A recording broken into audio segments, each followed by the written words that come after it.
Hey everyone, welcome back to the channel. Today we are diving deep into an essential topic in data structures and algorithms, tree representation.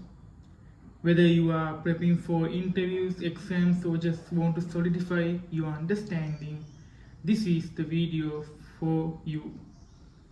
We'll cover what trees are and why they are important, different ways to represent trees in memory, binary versus general tree representations, hands-on coding demos, when to use a method and their trade-offs.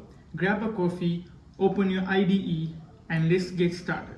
So, what is a tree? A tree is a hierarchical data structure made up of nodes.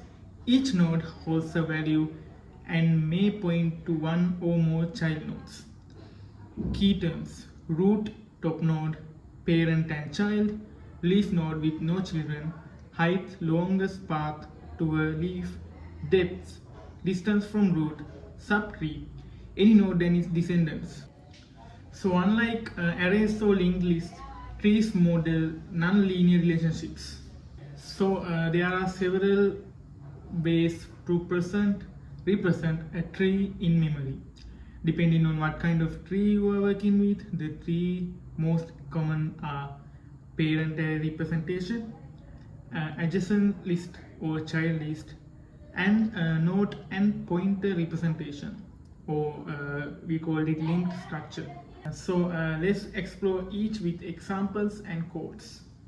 So when we talk about parent array representation, in this representation we use an array where the index represents a node and the value at that index is the parent of the node. For example, an array like -1, 0, 0, 1, 1, 2, and 2 means node 0 is root, nodes 1 and 2 are children of 0, and nodes 3 and 4 are children of 1, and so on. When we talk about props, simple, space efficient, and when we talk about cons, not easy to traverse or modify dynamically. So let's write a short Python function to build and print a tree from this array. So this is a general purpose way to represent a tree using a dictionary or array of lists. Each node keeps a list of its children. So it's commonly used in graphs too. When you talk about pros, good for traversal and modification. When you talk about cons, not as compact as a parent array, like that. So we'll now implement DFS and BFS using this structure. So now let's dive into node and pointer, or we call it linked structure.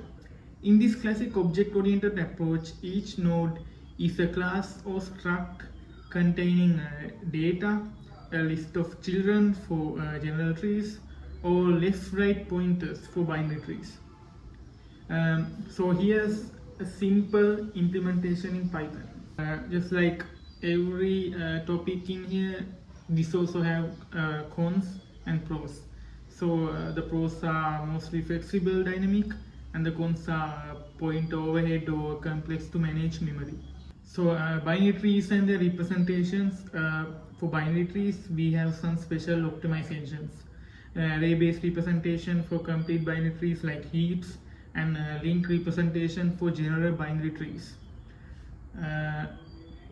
So array index rules, parent at index or I, left child at 2i plus 1, and right child at 2i plus 2.